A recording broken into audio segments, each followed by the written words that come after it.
তবুও আমি মেঘ যেমন ভেসে যায় আকাশের গায়ে, আমি ভেবেছিলাম ঠিক তেমন ভাবে তুমি আসবে, কিন্তু তুমি এলে ট্রেন হয়ে, আর তারপর আমাকে ধাক্কা মারলে।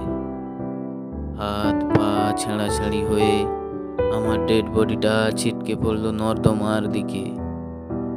তখনও আমার তর্জনী তোমার দিকেই নিবদ্ধ ছিল, আমার চোখ তোমার দিকেই তাকিয়েছিল, আমার নাকের শেষ নিঃশ্বাসটুকু তোমার উপর দিয়েই বয়ে গিয়েছিল।